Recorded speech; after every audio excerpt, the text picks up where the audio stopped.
En esta ocasión les hablaré sobre las teorías de la naturaleza de la luz y específicamente de la electromagnética. Esta teoría propone que la luz, magnetismo y electricidad son parte de un mismo campo llamado electromagnético y en el que se mueven y propagan en ondas transversales. En la imagen podemos observar a un personaje importante en esta teoría de nombre James Clerk Maxwell. Lo que postula Maxwell es que en una variación en el campo eléctrico genera una variación en el campo magnético y viceversa. Por lo tanto, la luz es una onda transversal y electromagnética que se propaga a través de ondas perpendiculares entre sí. Propone que la luz no es una onda mecánica, sino una onda electromagnética de alta frecuencia.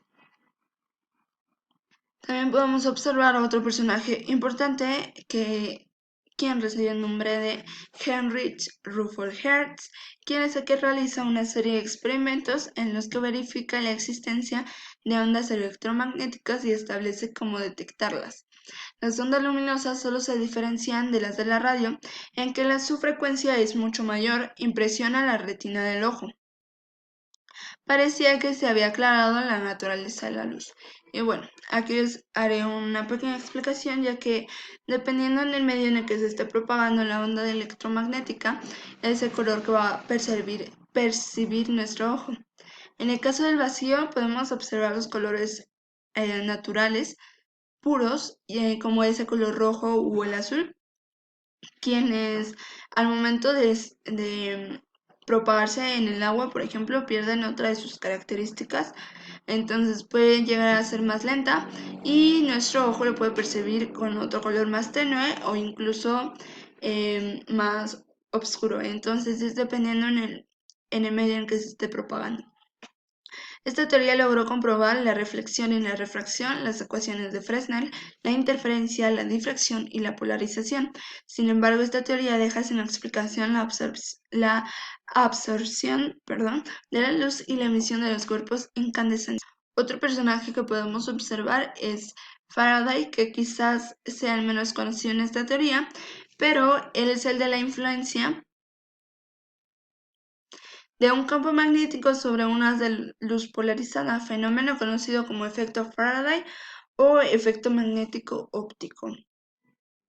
El 13 de septiembre de 1845 comprobó que si un haz de luz polarizado linealmente atraviesa un cierto material al que se le aplica un campo magnético en la dirección de propagación de luz, se observa un giro de plano de polarización de luz. No estaba equivocado, pues el efecto magnético óptico es uno de los pilares fundamentales y una de las pruebas experimentales de la teoría de electromagnética de la luz.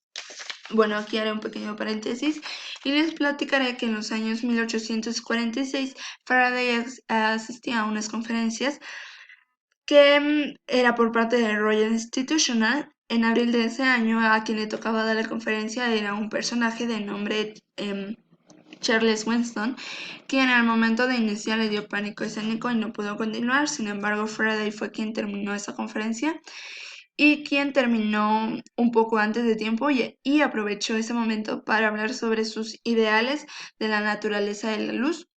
En ese momento se atrevió a cuestionar sobre el éter luminoso, que es que es muy mencionado en otras teorías.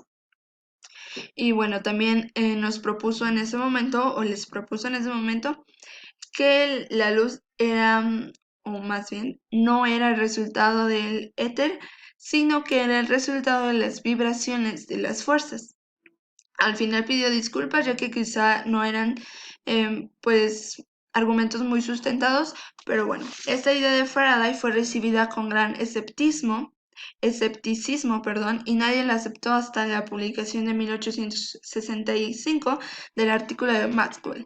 Y Maxwell atribuye las consideraciones sobre las vibraciones de los rayos de Faraday las ideas que le sirvieron de base para la elaboración de su teoría electromagnética de la luz. Bueno, ya por último, en uno de sus artículos dijo, la concepción de la propagación de las perturbación magnética transversales y la exclusión de las normales está claramente establecida por el profesor Faraday en sus consideraciones sobre las vibraciones de los rayos, teoría electromagnética de la luz, según lo propuesto por el Faraday es la misma en esencia a la que yo he comenzado a desarrollar en este trabajo, a excepción de los que en a excepción de que en 1846 no habría datos para calcular la velocidad de propagación.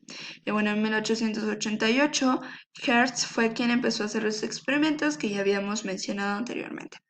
De mi parte eso es todo y bueno, espero haber aclarado o mejorado su percepción de este tema.